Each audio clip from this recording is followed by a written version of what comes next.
Welcome to Association Chat. This is your online discussion where you can warm yourselves by the virtual fire with topics of the day, welcoming thought leaders and trailblazers alike to join up in this online home for the community. I'm the host of Association Chat, Kiki L'Italienne. And before we get started, I just want to say thank you to our Patreon patrons. The Association Chat Patreon patrons help keep this train on the tracks. And I just want to say thank you again and again for all of the support. If you want to support Association Chat, just look for the URL at the bottom of the page as we go along throughout the discussion today. But also you can visit patreon.com/Association Chat. Yay. And now on to the show. Today, we are taking a look at events, and we're taking a look at the events industry, and we're taking a look at a key figure in the events industry, Miguel Neves. Now, if before March 2020, your association had anything to do with online events, you were ahead of the game. If before March 2020, your association had a huge part of your business model that revolved around in-person events, in-person conferences, in-person trade shows, in-person training, then probably over this past year, you've been spending even more time than ever focused on the events industry and everything that's happening with that. You've probably seen that there have been a lot of changes and shifts in events technology, and we're going to talk about that and so much more today. Now, I'm going to share a statistic with you. When EventMB first asked its readers in 2020 when they expected a return to business, over 75% answered that the industry would be back to normal by the first quarter of 2021. And clearly, things didn't turn out quite that way.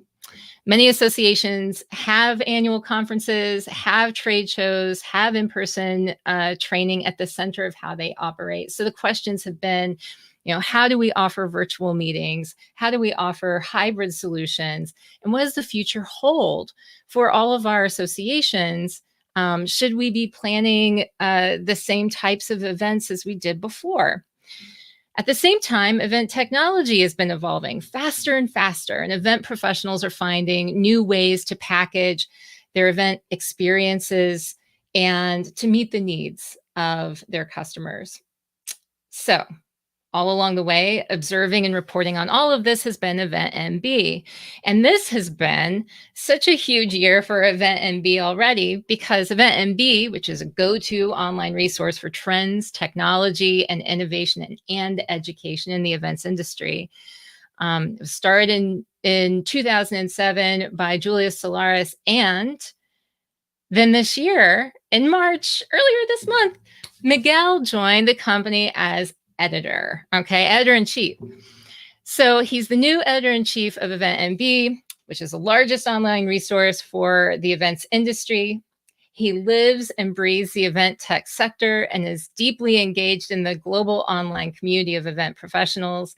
I met Miguel, when he was with the IMEX group focused on social media and community management for the company, and he helped to deliver both the IMEX and the IMEX America trade shows. So I invited Miguel here today to talk about all of this stuff that is going on. It's incredible, right? It's amazing what we're going through. It's challenging, but there's so much opportunity. And in the meantime, here's Miguel, who is such a force in the industry, who now has this big role. So there's a lot to talk about. So I'm going to bring Miguel up now. Miguel, thank you for joining me today. Hello, nice to be here. Thank you for such a great intro. It was a long intro, but I thought it was worthwhile because I wanted to frame the conversation. It's just been such a crazy time. And, I barely scratched the surface on who you are and why people need to know you. So I'm going to start out with probably the hardest question ever in interviews, which is, tell me about yourself. So who is Miguel? Tell me a little bit about, how you got your start in the events industry. Sure. So I'm a failed musician from Portugal. I used to be in the music industry, which was a great time, but I made no money. And then I stumbled across events.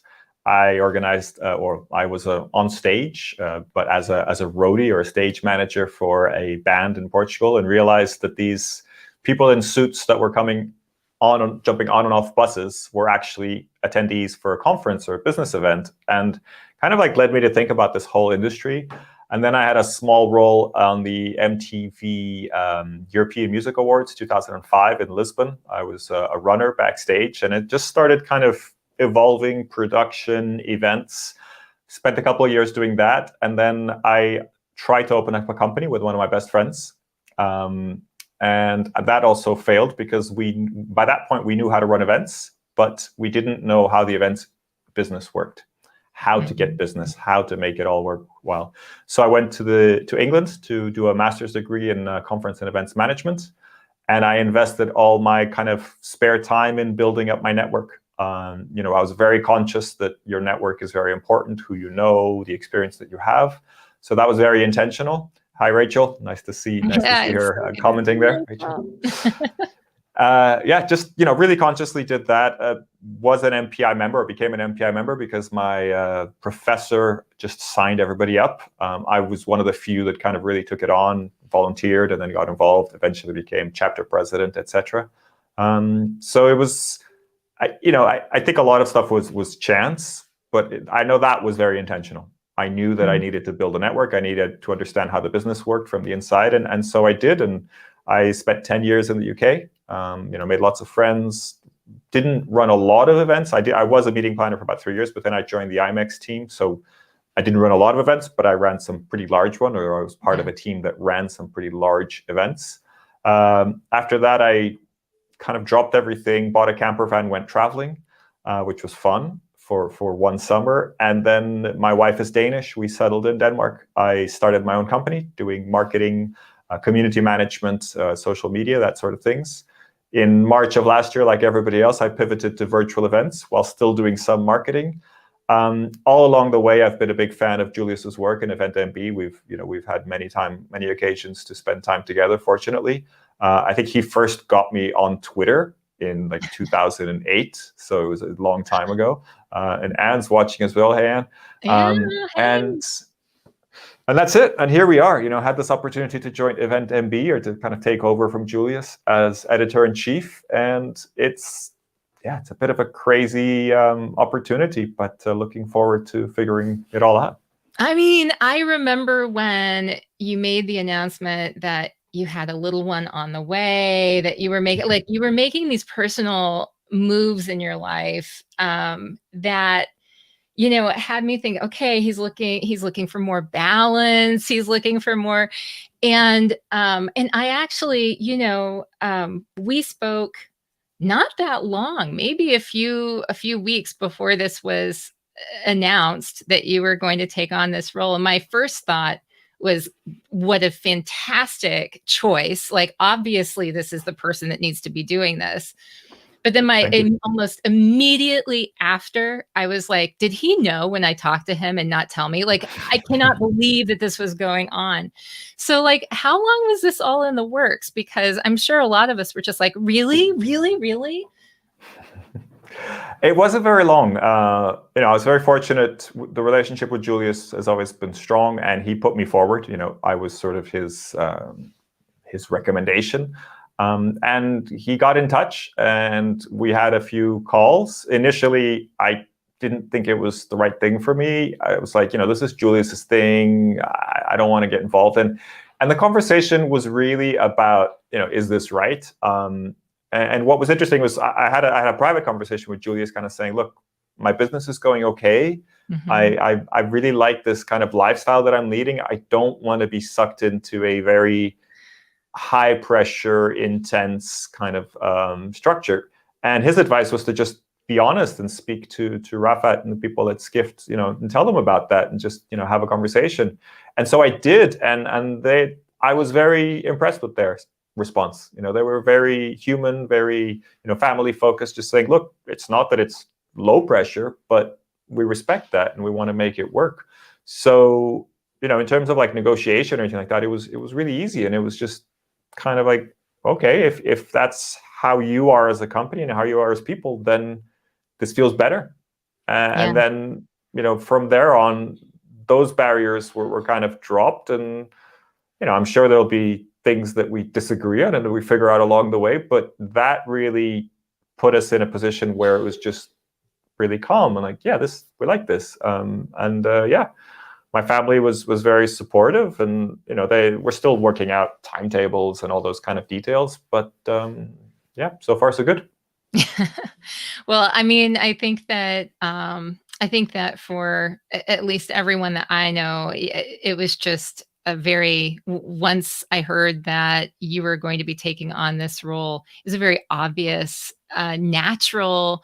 It was the perfect choice. And so I was immediately super excited and immediately reached out saying, okay, we need to talk too. You need to come on. We were already going to do this. And then it was like, oh my gosh. Okay. How soon can you get on Association Chat?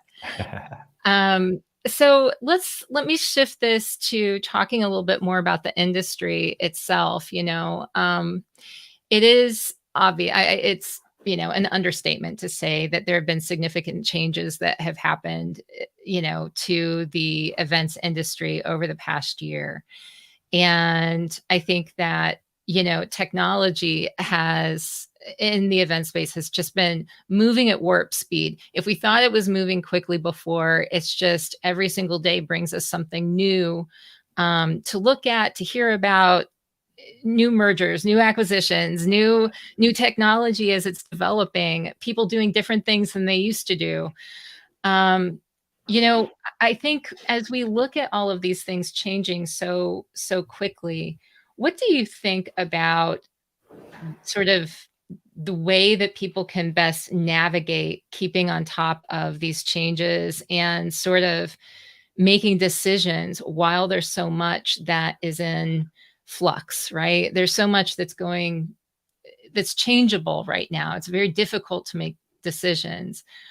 What do you think, as far as what would you recommend to people who are needing to make changes right now while there's so much that is shifting day to day? I think the best advice I can give is to not lose track of the big goals. Yeah. I think when it comes to technology and media, things move very fast. And it's easy to get distracted. It's easy to go down rabbit holes and kind of believe the hype. Yeah. And I don't think that's productive. I think it is important to keep on top of things, and hopefully that's what EventMB helps people to do. But you'll notice, I mean, we do a lot of guides and a lot of resources. But I mean, at least all the articles I've been involved in since I joined, which is now about 3 weeks, they're quite deep articles, and they're thought-provoking articles. Right? We're not kind of saying, here's a list of 1,000 things that you should be doing. We're saying, hey, let's stop and think about this if this makes sense. So I would say it's important to kind of take a step back sometimes and really consider the big picture, the big objective, and make sure that the decisions are based on that and not on what is the shiny, bright light, what's the new kid on the block or anything like that. I think with so much information on the internet, it's I don't know, psychology and in terms of, like the medical limits of the human body, but I believe we're at a point where we're pushing our kind of brains to places where we don't like run as efficiently, right? When we have this much noise, this much information going on around us, we're not operating efficiently. Mm-hmm. So I believe that we have to also have some sort of filter to kind of be okay with missing out, like that kind of joy of missing out rather than the fear of missing out. And that's really hard to do. But it's a little bit like, I have a friend of mine who's has quite a big business, and she often shows me her phone, and she has, I think, 250,000 unanswered emails, or the little icon next to the email icon, and we always laugh about that because it's like, she's okay with that. And it's not that she doesn't use email or something like that. It's just like she realizes that she can't go to zero. And so she's not going to try. And yeah, another email example is I remember reading an article a while back about how if you use Gmail, if you don't structure your emails, if you don't make folders for all your emails, you actually save yourself a lot of time. Yes, so I saw started that article. doing that. Yes. Yeah, I started doing that. So now I either archive or I delete. That's it. Like I do something with it. And I have to say, I've never looked back. Like every once in a while, I'll make a folder because I know that I need to kind of organize a few emails in one project. But as soon as it's done, I kind of delete it and that's it. So this is just a silly example, but it's really to say we need to be okay with not knowing everything. Yeah. And that's, I think, the reality of being in this space and in almost any space with the amount of information that's going on. So I believe that what we do at EventMB is helpful in that way. And I know that not everybody will read every article, but hopefully the ones that they do, they'll find it interesting and it'll help them filter that out and find interesting resources for them. So that's definitely what I believe in. I'm a big believer in less is better. So not just adding to the noise, but focusing and reducing things and making it more succinct is really one of my big objectives. Yeah. So, Rachel says here, you got to watch out for the fake experts with misleading advice. And I do think that was why, EventMB has always had this you can trust this source. This is trusted information. People trust the intention behind it. Julius really, he made sure that he maintained that really well. Your word has always had that, in my experience, I think that high value, trustworthy word where you've built that reputation where they trust the intentions and motivations behind whatever advice you're giving. And I think that plays in so importantly here in this role, because especially at a time when there's so much that is changing and people are really looking for advice, they need to trust where they're getting that advice. So to Rachel's point, you got to watch out for the fake experts, right? Yeah. Let me give you an interesting example. I was just on the phone with a student from NYU that I'm mentoring, and I was just kind of taking him through my little journey of the last few months. Hey, Liz, rock star, thank you very much. And I was just kind of saying to him, in March of last year, I kind of changed my LinkedIn title to online and virtual event producer, or maybe in April, something like that. And that was a choice, right? Like that was a hard choice. I kind of had to consciously go out there and say, hey, I do this, and I think I've got the expertise to do this. And I didn't try to say that I produced thousands of events before, but I felt strong about that. And I think it's important that, I don't believe in fake it till you make it. I believe in, hey, I think I've got enough of a reputation and I know enough in this area to be helpful. And so I kind of, bit the bullet a little bit and went, I need to own this. I don't like to criticize other people. If they feel that they are giving out good advice and they can stand by their word, then I just want to be happy for them. I don't want to sit here and say who's qualified and who's not. It's a new field for everybody. But I do hope that those who are selling themselves as experts do their homework, do their research, and put in the hours, because leaving somebody hanging doing a virtual event or any type of events is criminal. It is really, really bad. Yeah, absolutely. I mean, and I've heard stories about that, obviously in the association realm, people share their experiences. They talk about, whether they're working with one group or another, one company or another. I think one of the challenges I've seen is that, for our friends who work in the virtual events, platforms, who were already doing this, right? That's just scaling that quickly when all of a sudden the entire world turns to your company and says, help me.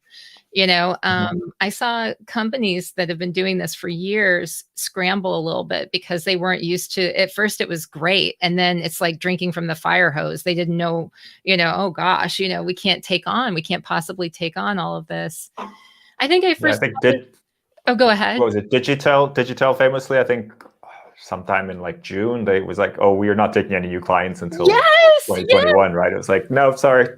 And yes. you know what? I mean, it was an interesting decision, but I think it's a very responsible decision because they're saying, look, we have certain standards. This is how our Yeah. platform works, and we can't do that. Yeah. Well, and I heard about the results of companies that didn't do that, right? And so, yeah, Digitel actually reached out to me to have me take their name off of a list of different providers because they were getting too many. They were getting too many. They were actually getting too much coming in that they were like, we would love to have this later down the road, but right now we're inundated. And Yeah. I was like, oh, you're turning away. But at first it was kind of like, what? You want me to take you off of a list? Are you kidding?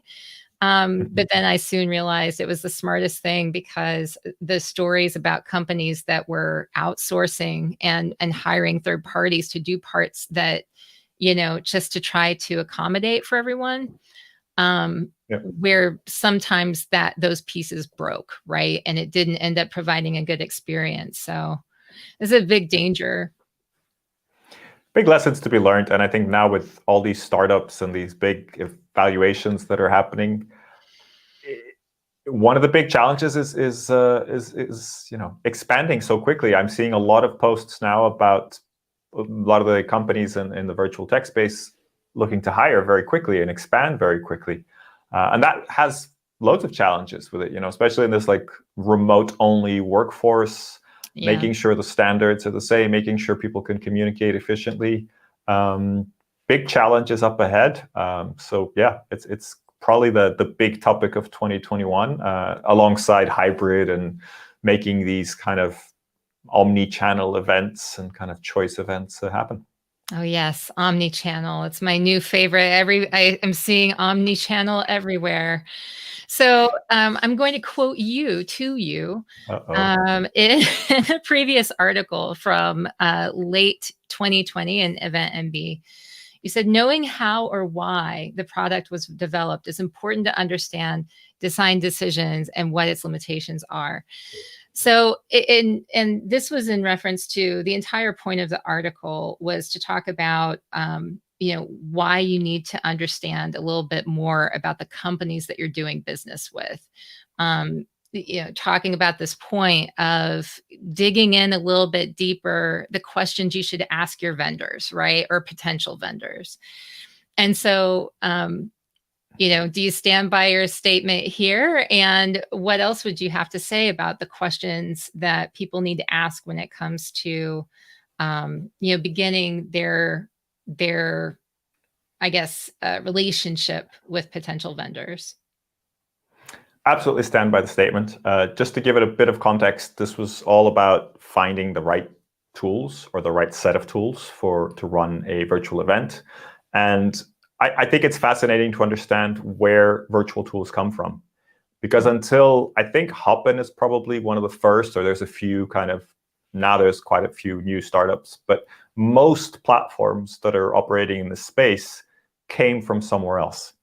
Some were event apps, some were kind of registration systems, some were like Zoom is more of like a video meeting tool, and then you kind of adapt and figure out how to use it for different ways.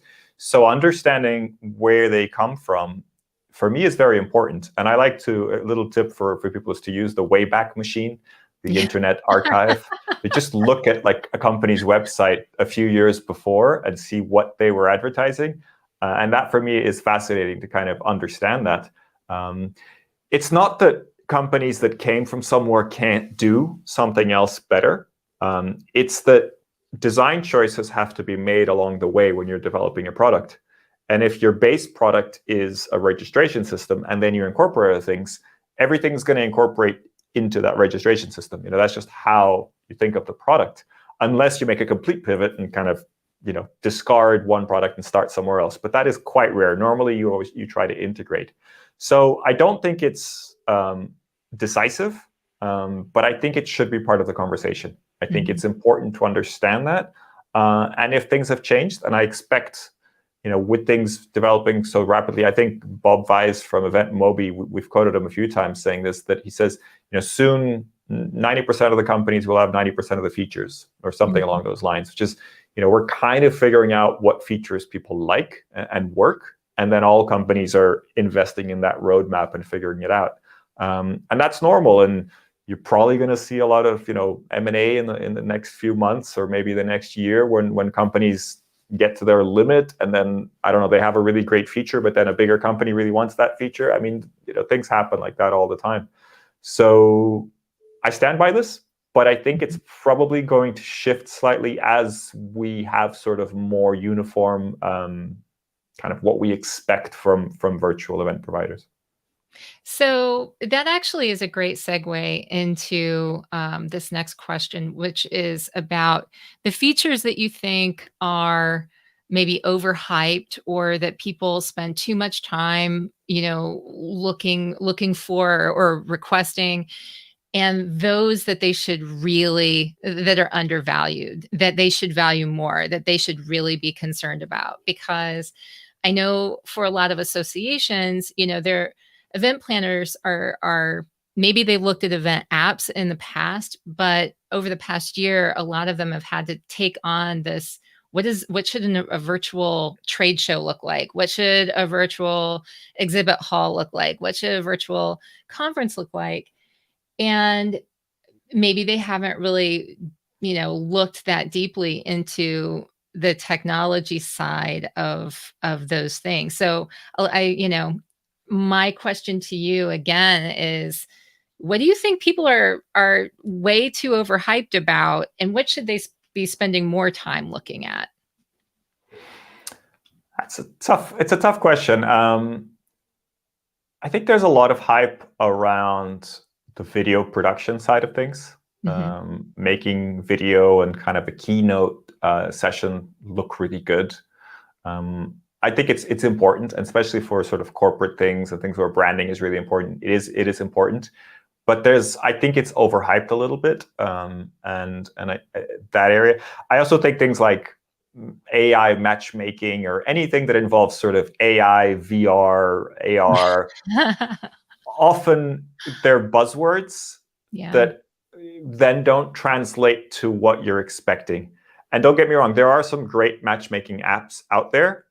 I believe the ones that started from a matchmaking perspective are the ones that are in the lead when it comes to that.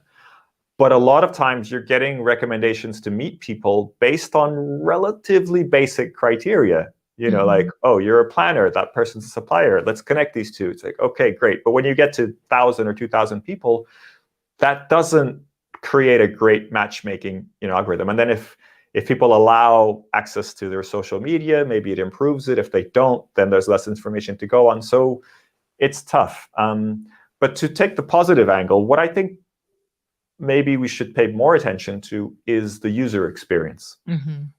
I'm a big believer that having an app or a platform that feels good and works intuitively, which is kind of like the basic concepts of a good user experience, is really valuable.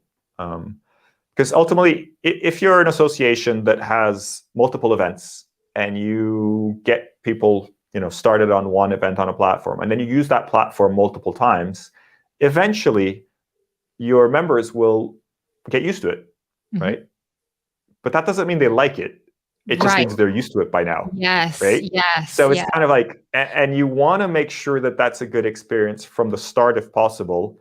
And then you probably don't want to open up all the options right away. You want to kind of slowly introduce people. If it's an audience that returns many times, kind of slowly introduce them and kind of tell them how to behave in the chat, or tell them how to find one-on-one appointments or whatever it is. But having a platform that has that really great user experience, for me, is really important. And it's not just for the user. So user experience for the participant or attendee, super important. User experience for the speaker or kind of anybody who's delivering content, I think, is very, very important. StreamYard is a great example of that. It's super easy to be on here and speak, and it's almost real time, so it's easy. But a lot of platforms, you're talking about a 10, 20-second delay. The speakers have to be very sort of remote and very kind of removed from the audience, which makes it very hard for speakers to deliver, with passion, with engagement, all that kind of stuff. So don't neglect that side. And I think the more you get platforms that look very good in terms of video production, often that comes at the detriment of the speaker experience. Mm-hmm. So I think a balance is probably appropriate. And the third user experience is actually from the organizer's perspective. If you invest in a piece of software, but it's very cumbersome, the back-end system is hard to work with, you have to import a lot of things manually, anything like that, it's going to create barriers, and it's going to make it harder for you to innovate. You're not going to want to try new things because you're like, no, it just works, just leave it. And that's a horrible place to be when you're kind of like, we tried to do this webinar and we tried some interaction, but it didn't work, so we're never going to do it again. It's like, no, please don't get involved in a tool that you feel that way. So that kind of smooth user experience, that usability, for me is important across the board.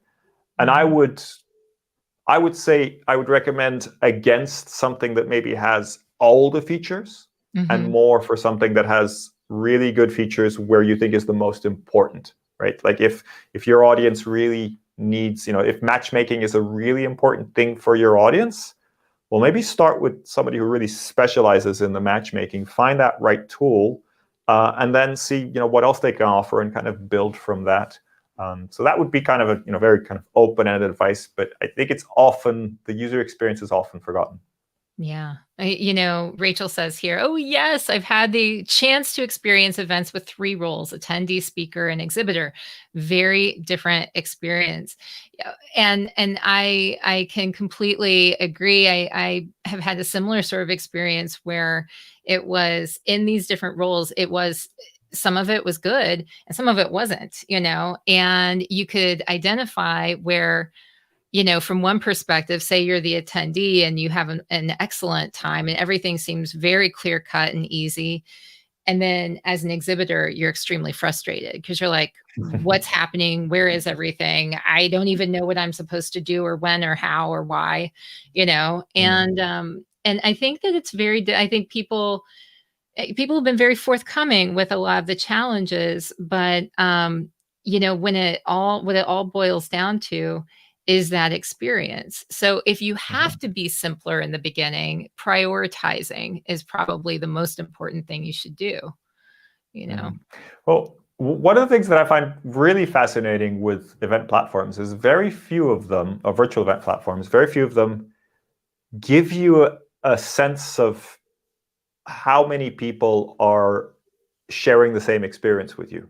Mm-hmm. Some of them have a little thing in the corner or something that has a number with how many people are in that session. Yeah.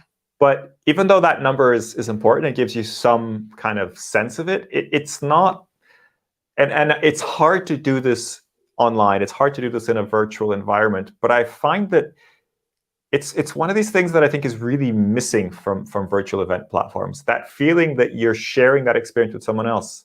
Because that's the magic of live events, right? Like when you're watching something on YouTube and you see that there's, 3,000 people watching the same thing that you're watching. Yeah. That's kind of it. You're like, okay, I'm not the only one watching this. That's kind of interesting. But I really like platforms that find ways to make that point or to generate that feeling for you or to demonstrate that in some way. And so I'm a big fan of kind of the 2D platforms that, I don't know if you know, like Wander and Gatherly and GatherTown, where you sort of see different people and kind of can sense that there's other people in the room. And it's not easy to replicate if then you have 1,000 people. It's probably not going to work in the same sense. Yeah. But I'd really like to see some more ways of understanding that, because ultimately we're all just signing into a browser of some sort, and then we're consuming content.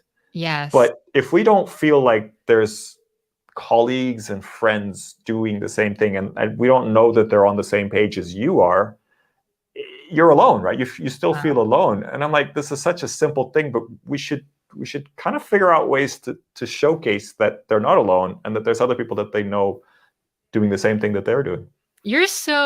I can't tell you how much I agree with you, Miguel, because it's like, I so agree with this. I think while the production can be, you want to, you want to make sure that you don't have a million ways where things can go wrong with technology. And I get that. So with speakers and stuff, sometimes you want to pre-record so that you make sure that, the connection doesn't completely get lost or whatever.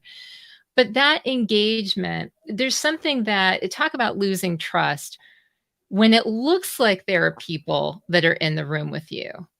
And then you begin to comment and you see that those are people who may have been in the room before or something, but they're not in there with you currently. You feel duped. You feel, maybe you don't. I feel duped. I feel stupid. I feel also like, am I alone in here? And it just looks like there's other people and I'm dancing by myself. Like, what is going on?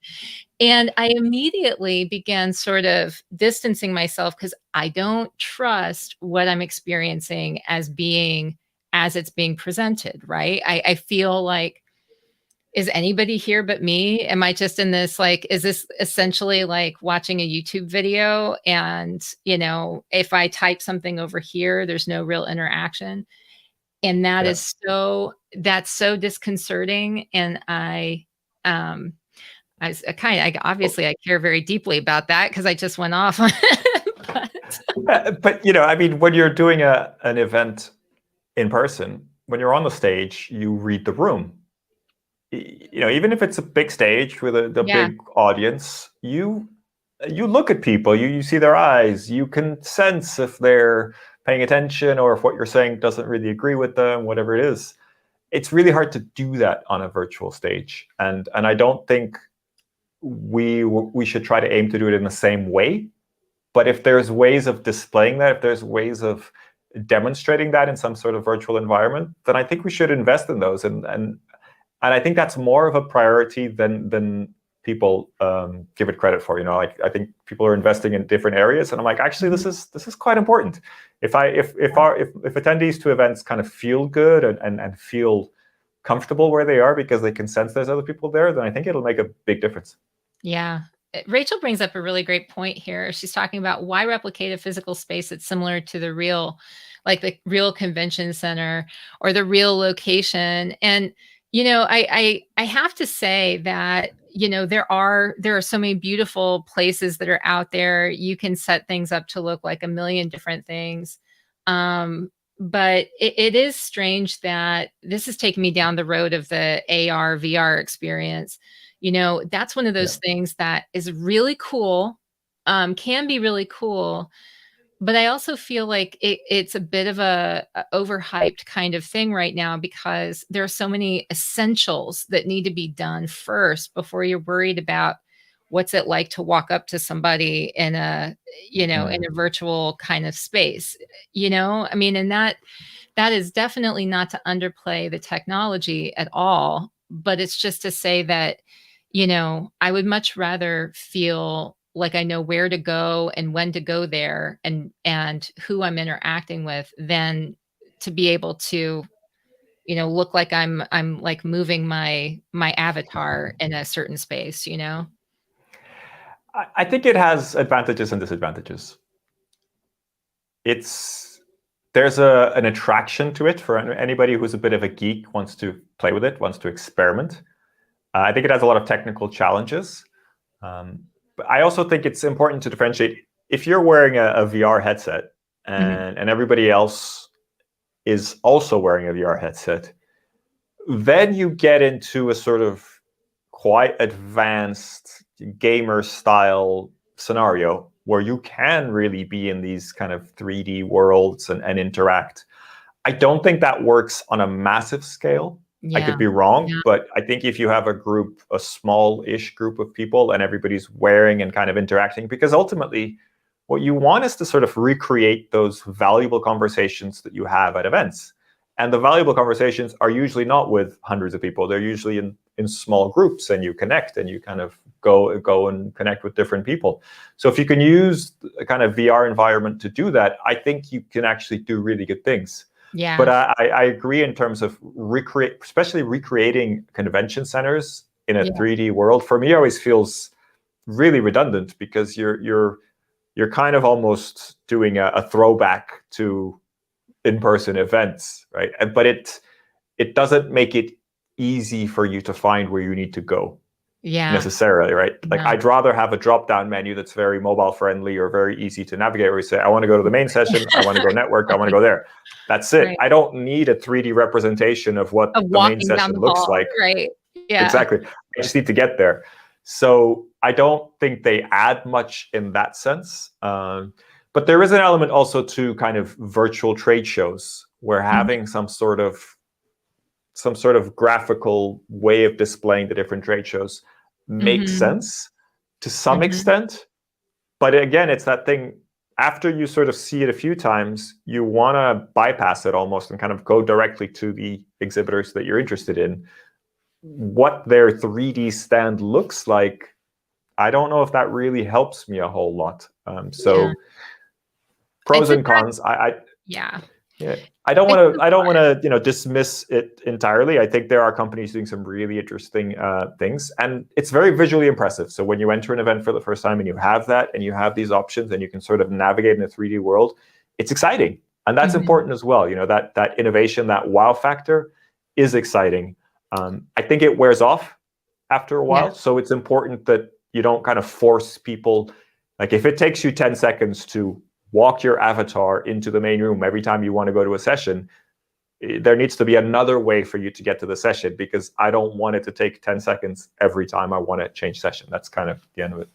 Right. Yeah. And I do see, I mean, I even see the reason why you would want to have some sort of visual representation that people are familiar with in the virtual world, so that they understand what they're doing and how it relates to what they would normally do physically. Because especially in this, first year of COVID, it was a lot of people were for the first time attending virtual meetings. And so, for a lot of people, they were trying to figure out, okay, how do I do what I did before with this? And so I can understand that that helps them to understand how to apply, the virtual space to what they would normally be doing.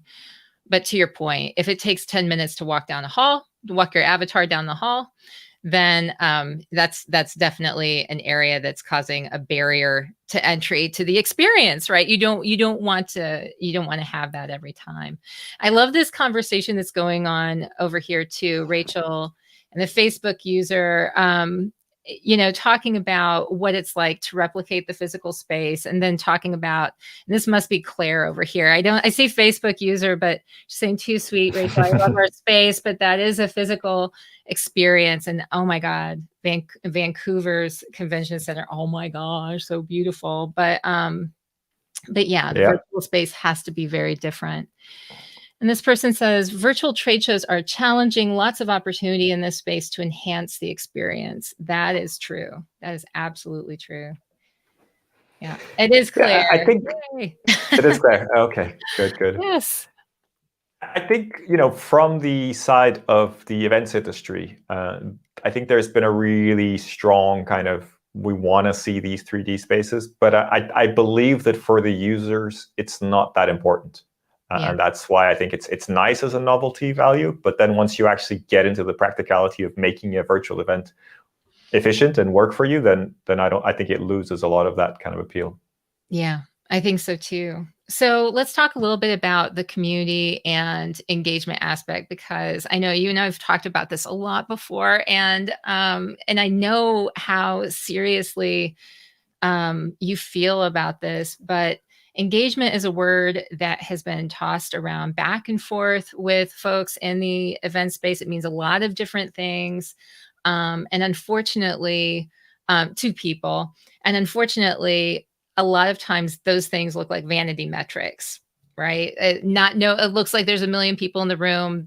It's like you and your shadow. So let's talk a little bit about what you've seen as far as engagement in the event space, because as someone who has worked and sort of, become known for being excellent at building engagement in whether in person or online or in social media, what is it that you think that people need to be considering when they're looking at building engagement for these virtual events? I think It's all about community, and I know this is a word that you're very passionate about as well. I think we're in this position where we have marketing techniques and intelligent AI-powered websites that do recommendations, and you're kind of asked to drop your email here, and then suddenly you're in a whole marketing campaign. And all that is great in terms of sort of growth marketing or whatever you want to call it, in terms of kind of capturing emails and finding people to come to events. And I see a lot of companies building massive databases like EventMB also. But ultimately, if you don't nurture the community, if you don't take care or listen to the people that are around your brand or around your industry or whatever it is, then it's just transactional. Then you're just collecting emails, inviting people, trying to get people to pay for something. It's very transactional. And in terms of the brand, it doesn't really elevate the brand, right?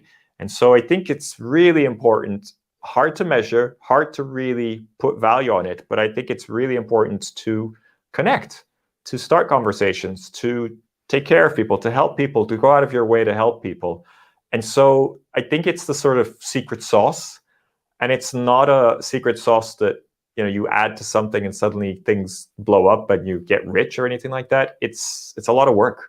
But if you really care about a community, if you really want to see people succeed, and ultimately you have a sort of long-term vision for the brand or the association that you're representing, then I think community management, understanding the community, is super important. And it goes down to chat groups and Facebook groups and LinkedIn groups and forums and just interaction, because we have this, opportunity to interact, like Rachel says here, to be human and real. We have this opportunity to interact at scale, right? When you're putting a comment in a group, when you're raising a question, when you're starting a discussion or contributing, you have the opportunity for hundreds or maybe thousands of people to see that. So you're kind of always on show. Right. And it's that kind of like integrity. You want to just be positive and help people as much as possible. So I think it's incredibly important to do that consistently. And it pays off in the long run. I think I've done that throughout my career. I've tried to be as positive and constructive as possible. And I think my brand as a person, people recognize that, or at least that's the impression I have. And I think that was very important now in me joining EventMB and having this new role. I don't think that would have been possible without that. And now I have a team of very new people. The parent company, Skift, I'm still getting to know everybody. And, nobody kind of, they're not really in the meeting space. They don't know me, and I'm nobody, right? But now it's kind of my turn to do the same thing internally and externally. Just be part of the community, connect the dots and figure stuff out. So it's always tough because it's hard to put a value on that, but it's almost priceless, right? Because you're constantly building your brand, and you're building the brand that you're associated with all the time. Yeah. I challenge people who they think about the word trust or community and they say, well, okay, so X amount of dollars can be connected. What's the ROI on all of that? And I challenge people to say, like, okay, so, if you get some random email from, just choose any company that spams you with email like every day, right? You get some email from a company like that. How likely are you to make a decision or a choice to buy based on that email? How likely are you to open it and think it's really important versus someone whom you trust, someone whose opinion you value, that they've built up this reputation? And what is one email from that person versus 200 from a company that has no connection to you than just an email on a mailing list? Where do you see the connection in ROI on that? And I would say that every single time, that direct ask from someone you trust is going to be the thing that drives your decision more often than some random email. And I think that that's the power of community, and that's the power of a trusted community, right? And a reputation built on trust. Absolutely. I think we're all sort of mini brands or big brands. I mean, you see this a lot on LinkedIn. I see a lot of LinkedIn pages that share content with very little interaction, very little kind of engagement, and very little reach, even though they might have thousands and thousands of followers.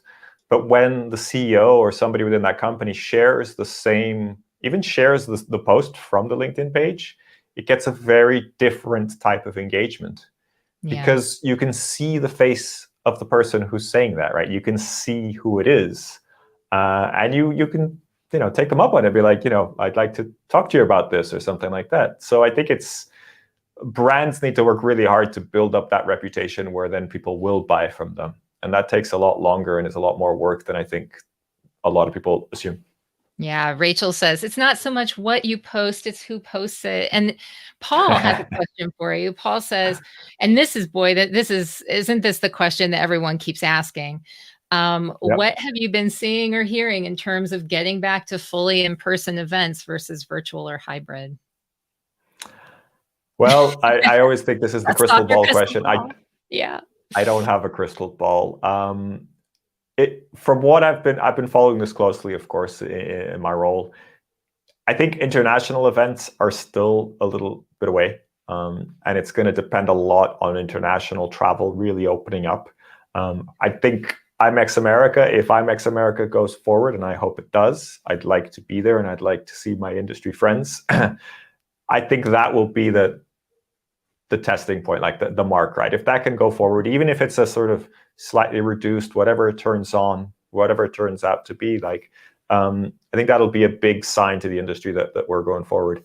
But I think in the meantime, we're seeing as sort of like the third quarter, that after summer, quite possibly in the US, there'll be quite a lot of events happening. That's what we're seeing from our data. And I think most people are seeing that. There are events already happening. There's test events happening all over Europe. There's not a lot of travel inter-Europe at the moment. And I'm based in Denmark, so I'm following that as well. So there's not a lot of international things happening. But there's places like Dubai and Singapore where there are international events happening with different types of restrictions, all sorts of things. But, my crystal ball attempt is Q3. I would expect, at least at a regional level and possibly maybe US and Canada, to be strong. I do expect most events will be offering some sort of hybrid experience, even if it's more of a live stream of main sessions for a small amount compared to the in-person experience. And I think that's going to be a challenge, because I think a lot of events are going to have to invest a lot of resources into creating this choice for people. And that's expensive. And when you're kind of almost giving people choice up until the last minute to attend in person or not, it's really hard then to predict numbers. So there's going to be some really interesting challenges there. But yeah, Q3 is my guess for a sort of reduced capacity, but a decent amount. Yeah. Q3, so early last year, Megan Powers had me on, her podcast, and asked me the question about predicting when events would be back in full force. And I had this like real skeptical sort of prediction, and I'm waiting to see. And it was going to be I think I said Q4 of this year, but it may have been Q3. I think it was Q4 of this year.